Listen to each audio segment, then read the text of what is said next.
It's going down, down, Bobby, pushing a pink Ferrari. I race through Africa just to see the safari. I am the baddest. Anyway, it's going down, you guys. It is going down. Reports are saying that, Cousin Sloth and of course Bongo 2 fell out, and the fallout might actually be deeper than everybody was speculating. We're going to be discussing about that update of female rap unity, and we're also going to be discussing about, Nicki Minaj speaking on her album, and it seems like Advovo BBO is coming through with another album after ignoring the album that she released after 7 years. And we're also going to be discussing about Billboard ranking Nicki Minaj's verse as one of the best. Hello, tea lovers, and welcome to the Tea Plug. I trust you guys are doing well, and I trust you are doing great. Personally, I am doing great. You guys, I am doing extremely amazing. And without further ado, let us dive straight into today's tea. So, first of all, let us talk about Bongo 2 and Cousin Sloth. For the longest of time, people have been speculating that the two of them might have fallen out after, of course, the subliminals, the light shade, and the stuff like that. And to the point where, one of them actually ended up removing pictures of the other on their platform. And people started reading into that to say that, well, they must have fallen out. And now, rumor came out that, well, they might have fallen out because of a ninja. I don't know who came with the rumor that, well, allegedly, Cousin Sloth was messing with Bongo 2's ex, okay? That rumor was circulating around, and that's right about the time where Cousin Sloth was tweeting very cryptic tweets about, oh my God, I don't like it when a bee be acting up because of a ninja. Okay, so the timing really and the tweets that Cousin Sloth was out there throwing out there, I mean, had people questioning what could have happened between a sisterhood, female rap unity, the very thing that people preach when it comes to hip hop. And also, people further noticed that, well, they no longer seemed to hang with each other. At some point, it did seem like they had a very close relationship, to the point where it ended up looking like, Cousin Sloth was closer to Megan than Advovo BBL, despite, the early days of her popularity. She was out there saying that Advovo BBL is a cousin. Well, she's everyone's cousin. She was Uzi's cousin. So, I mean, well, despite claiming to be Advovo's BBL's cousin, she ended up seemingly closer to Megan than actually to Advocate BBL. Fans online for the longest of time had been going back and forth with each other. With Megan fans feeling like Cousin Sloth is not grateful enough because, according to them, it is Megan who introduced Beyonce to Glorilla, which is very interesting in my own opinion. Not to mention that Glow is literally signed to Yo Gotti, who literally has ties to Rock Nation that has strong ties to Beyonce, being that she's married to Jay-Z. So the fact that, well, they felt like Cousin Sloth taking pictures with Beyonce at that Michael Rubin's party means that it's Bongo 2 who introduced them is insane to me. Another issue they seemed to have with Cousin Sloth is they felt like she stole, Bongo 2's horse swag, which is basically wearing underwear and wigs, I guess, because what really is Bongo 2 style? And shaking her behind. Yeah, I don't know. When they talk about, Glorilla stealing Megan's swag, I'm like, what swag are you talking about? You're talking about wearing underwear and crop tops, and having lace fronts. I haven't seen Cousin Sloth wearing a sympathy wig as yet. Does she wear those sympathy afros? I haven't seen that, because to me, one signature look that Bongo 2 has is that sympathy afro. Now, don't get me wrong, okay? I'm not just about to side with Cousin Sloth. If Cousin Sloth steps out wearing a sympathy afro, I will be the first person on this channel to call her out. I promise you that, because sympathy afro belongs to Bongo 2. And I did see at Vovo BBO try that Latina afro as well when they were performing bongos at the VMAs, and the day that they quickly ran away from Nicki Minaj. Yeah, but as far as female rappers are concerned, I feel like the sympathy afro is the one signature look that Bongo 2 has. So I don't understand the frustration of Bongo 2 fans by saying, um, you know, Cousin Sloth is stealing from Megan. If, of course, you're saying that Megan has got a trademark on degenerate behavior, which is basically not offering anything else except getting to the camera and putting your tongue out. I still even didn't see Cousin Sloth putting a tongue out to say, because that's the other. That's the other signature. That's the other signature, X that she has on her personality. So far we've established that no, Cousin Sloth didn't steal the sympathy wig, because when somebody says Megan, outside of the Tory Lane situation, obviously people think about the Afro wig. Number one, people think about and I haven't seen Cousin Sloth doing that. Maybe it's the shaking behind that they believe Megan has trademarked. But anyway, all this to give you a little bit of background of the relationship between the two, because they used to be cool. Now fast forward to yesterday, it seems like their stylists are letting us in on what's being spoken behind the scenes, because one thing about Megan is she's notorious of influencing people around her to shade others on her behalf. The same way that she was out there talking about, oh my god, your wig like Effie, blah blah blah, in a song, only for Cousin Sloth to then end up insulting JT with that same line, which showed me that behind the scenes, these girls were discussing about JT and her wigs. Now, it wouldn't be surprising to me when Kelon comes out here talking about things that they have been discussing behind the scenes. But anyway, this is what happened. So somebody posted, a picture of Cousin Sloth and of course EJ King, and they were outside, just watching the game. I guess she was there to support her men, and so someone said, Glorilla done fell at the game. Hope she's all right. By the way, she fell, you guys. She tumbled like literally down, and I was like, "What's going on with Cousin Sloth? I don't like this. I don't like it." The last time it was people throwing things at her. That incident that made Jamie Foxx go off. It's not nice, and now she's falling. Somebody is hexing her.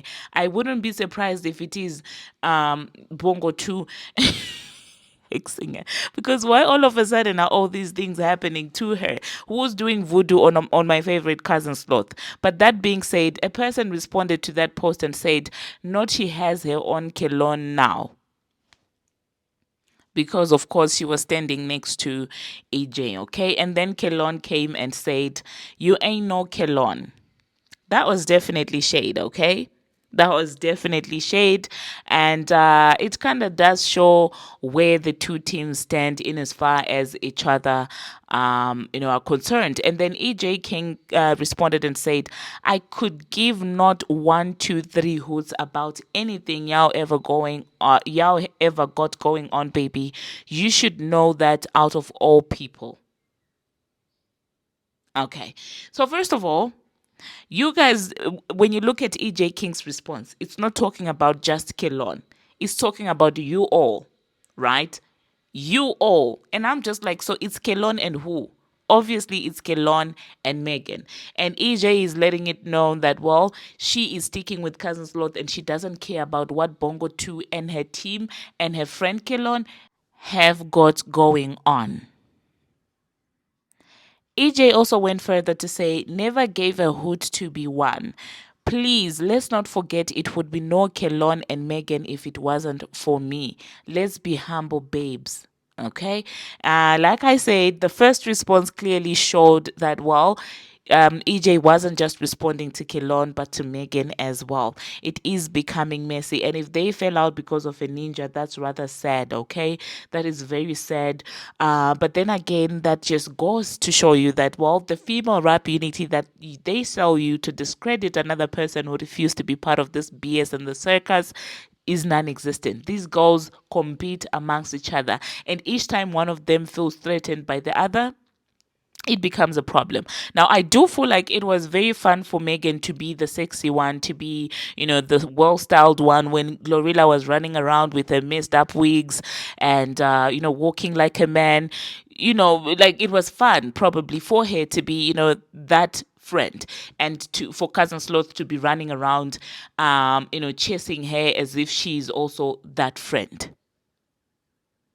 But that being said, let's not get it twisted. In as far as being pretty, okay, facially, or even in other ways, I do feel like Bongo 2 is very pretty. She's very pretty. But if somebody has insecurities, it doesn't matter how pretty they are, they can get threatened when someone starts to showcase things that they felt like they were the only ones that could showcase. But she taught her all these things. In as far as the shaking behind, she taught Cousin Slot that. That's what Cousin Sloth told us. That, well, she got taught to shake her behind by Bongo too. And for Megan fans to feel like during that tour, Glorilla was benefiting, I'm sorry, you guys, but I feel like at this point you might as well be delusional, because at the time when that tour was starting, I even said it on this channel. I felt like it was a wrong move for Cousin Sloth to go on that tour with Bongo 2, because she was hot and popping that time. Rihanna, that was the time where Rihanna was, going viral for singing along to her song. She was popping. She didn't need Bongo 2, to be honest. I felt like all the vibe, the hype that she had got sucked into Bongo 2's tour. If anything, Bongo 2 strategically benefited from having, Cousin Sloth on her tour, to be honest. Let me know in the comment section what you think about that tour. Who do you think benefited from the other in as far as touring is concerned? Now, I will not dismiss the fact that, well, Cousin Sloth also had a couple of things to benefit. I do believe that maybe in as far as surgeons and stuff, she might have gotten a little bit of help from Bongo too, in as far as shaking her behind. I mean, it's not every day that you meet a friend who's willing to teach you how to shake your behind. So she benefited that also from Bongo too. She also did benefit, her appeal is a little bit better than how it was like when it started. I do not know exactly if that's a good or a bad thing. And also the underwear and the crop tops. That's something that clearly Cousin Sloth was taught by Bongo too, and the confidence to carry herself in underwear even at games. That's something that she learned from Bongo too. So they both taught each other one or two things, and they both benefited from each other. But if the fallout is because of a man, I think it was Moneybag Yo or something. If that was the reason that they fell out, then I'm disappointed in you, Cousin Sloth. Like, what? But it seems like AJ is not having it, because he also ended up responding to an Instagram post, and I'm like, oh my god, it's this serious for him. Let me try and look for that comment that he also left on one of these blogs. I think it was the Neighborhood Talk. He said, in response to the post, which read, "Oop, Megan the Stallion's hairstylist Kelon with a shady tweet after someone accused Glorilla of copying them by bringing EJ King to her men's game." And EJ King responded and said, "Which is so delusional, because we went to the game first. And when did it become a race or a competition to be like anybody? I think that's the weirdest misconception that goes around." All this over a basketball match. You guys, for people who literally copy others all day long, Megan and your stylist, you guys are insane. Anyway, it seems like another person from Cousin Sloth's camp had something to say. They said Kelon HO was T. Okay, so clearly something is brewing, but knowing how the industry moves and knowing who both their masters are, I really do not think that they would be allowed to beef publicly, because that is not a good look for the female rap unity. So they are going to continue faking to be friends the same way that Bongo 2 and Advocate BBL fake to be friends. This will forever be a down under beef that does not come to the surface level. And I'm pretty sure by now both stylists have been called to order by both teams, because you cannot be doing that. Cousin Sloth, you can't be going against Bongo 2 when Bongo 2 is literally under Jay-Z, who literally is your own master's master. You get what I'm saying? I mean, you're signed to Your Gotti, and Your Gotti kind of does report to Jay-Z, and Jay-Z, it just won't work on your favor, cousin. Just to give you advice. And also just know that when it comes to sympathy, you could never beat Bongo 2.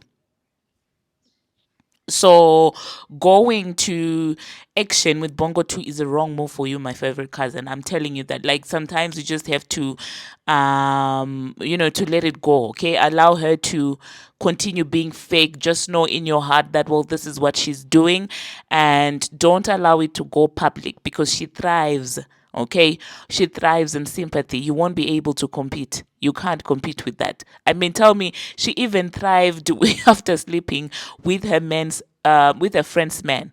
She thrived in that. People act like that never happened, and you think you want to go to public back and forth with someone like that? They will excuse any and everything that she does. My favorite cousin Sloth. Yeah, because some of you feel like because I give these people nicknames, it means I don't like them. And it doesn't mean that. It's not that way now. Anyway, moving on to the next thing that we're going to be talking about.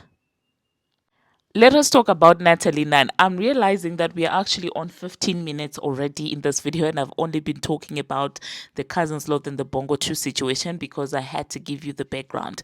So I'm contemplating on whether I should continue with the other things that I wanted to talk about because I feel like then it will be rushed. I won't really express my thoughts on that. So instead, let's talk about Natalie Nunn and Hot 97, okay? It seems like they are out there fishing for anybody who has anything negative to say about Nicki Minaj. That interviewer was trying so hard to make Natalie Nunn say something negative about Nicki Minaj. And I really am glad that Natalie did not play into that narrative because, well, they were trying to say, oh, Nikki unfollowed you. She's mad at everyone. And Natalie said, no, it's not a group project. I know why she's mad at me and I will only address why she's mad at me. He tried several times to push the narrative that, oh, well, she's mad at everyone. She's mad at Jay-Z. She's mad at Cardi B, as if she's the only person who doesn't get along with others. Please. Please. He was trying to make it seem like from Norway, she just randomly gets mad. And Natalie, honestly, I give you your tens for how you handled this interview, okay? I really do give her a tens because he was really trying it. That man is such a loser. Natalie kept on emphasizing that I can only speak about what happened between me and her. And she knew exactly why Nicki unfollowed her. She knew. She knew she was messy for bringing Ming to that lame behind show. She knew that. And the fact that she's acknowledging that, well, this is the reason why, and I still want to talk to her. Not that I trust Natalie Nunn, absolutely not. She goes wherever the clout is. Natalie loves clout, okay? If today, I don't know, Jeffrey Dahmer were to come and give her some form of attention, she would still roll with that. She would still roll with that. But in this interview, I feel like she carried herself well. So yeah, let me insert what she had to say in that interview and let me know if that interviewer was not just being weird. That being said, thank you very much, you guys, for watching, and thank you very much for making it this far. If you have not already, what are you waiting for? Smash that subscribe button and do turn on the notification bell so that you will be notified each and every time that I post. I will catch you in my next video when I'll be covering the other things that I failed to cover in this video. And if you noticed, I was struggling a little bit with recording this video. You know, there are days where you just have burnout, and I think I'm in that phase. But that being said, tea still has to be served, and that's exactly what I did. Until my next time, see you. Well, want to always kind of link with the legends because it's like you kind of can't, you won't miss. And so with Nicki, I mean, let's be real, she's the queen. Of course. She randomly opened up so many doors by just giving me a shout out, saying even if my name was Natalie Nunn, that was huge. Like, it was huge. I was like literally in Dubai. You didn't take it as an insult. I didn't, but then I was like, I don't know like, what. Is she taking a shot at me? I know, but I was like, it's a bar, so I wasn't even really mad either way. I was like, hey, and fans, like, I was in south of France just on a vacation, and her fans were now they know who Natalie Nunn is if they didn't know. Like in like a market in Dubai, they were coming up to me and they weren't saying baddies. They were like, even if my name was Natalie Nunn. I was like, wow, it was crazy. So I would love to collab with somebody like Nicki in that lane for sure. She would be first choice for sure.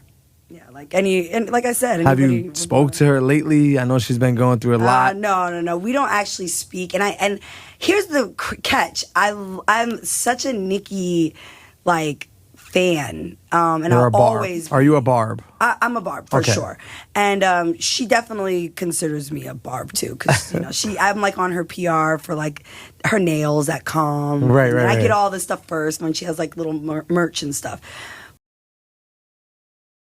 But she got mad at me recently, so I gotta get her on the phone. Real talk. But she's mad at everyone. It seems like right now. No, she's mad at me because I put her sister on my spinoff show. Baddies Oh, shout out to Gone Wild. Ming. And I didn't really know the like politics of the personal relationship. And I still don't want to get in like any sister stuff. Even with like Krishan and Tasiki right now on my show, it's like really up right now. Right. We're in the middle of like a family war. Well, and I don't get involved. I literally walk away. Right, they're going at I her. don't want to deal with Today it. I seen the child thing. Oh man! Do you don't feel like the big sister that has to step in and say, okay, ladies? Absolutely not. No. So you mind your business. I mind my business. Like, and the other day we were in DC. We just started filming, so we're only like a weekend. And Krishan was like, "You film me, Nat? You film me?" And Tasiki's standing there like, "Nat, you film me?" I'm like, "Ah!" Right. I just ran out of the scene like, no, I'm not getting involved. Family business stuff. Yeah. But yeah, I mean, I gotta get Nicki on the phone. Is Ming still a part of the crew? She's on so we have Baddies, and then we have like our little sister show, which is like Baddies Gone Wild. Right. And it's a younger group of girls, and that show blew up too on Zeus. Right. And she was kind of like our star on there. You know, with a couple other, we had like Rella G from New York on shout there, to Rella. and all of, it was like a cool little young crew. The young, yeah. They can't really rock with the grown women yet because they're just still young, and so I want them to still be wild and fun. Right. We're, the baddies are a little grown. We're trying to outgrow our ways. But was the Ming decision based off of, that's Nicki's sister, or just really based off of her personality? She really has a personality. Right. And when I met with her, it was all over the place. Shout out to Ming, though. She's just like a wild young child. Like she's young. Right. And I think she's only like 19. And we put her on the show because we shot the first season in Brazil, and she really wanted to like have that moment where she's not under Nicki. That was her whole thing. Like I don't want to keep being like Nicki's little sister. I want to do something to set myself apart. So I gave her the opportunity. I'm only here to like, let people tell their story, follow their story. Zeus is not the same as like, I know you said you did Love and Hip Hop. It's like, we are so not traditional television. This is, we're like, go. You want to talk? And so Ming said some things, and I think Nicki's mad at me. She hit you like, or now she unfollowed me. Oh, dang. Nicki. Follow me back, Nicki. But she's been going off lately too. So it's not just you. It's you. It's Jay-Z. It's Cardi B. I don't know. I don't know. I just care about me. I still follow her, and I would never. And maybe that's just a conversation that needs to happen. But I actually tried to reach out and have her be one of our reunion hosts one season. Well, that would be crazy. It was just like a conflict of schedule. Damn. Matt, you messed it all up now. It's all your fault. Help. How do you feel about some of these spin-offs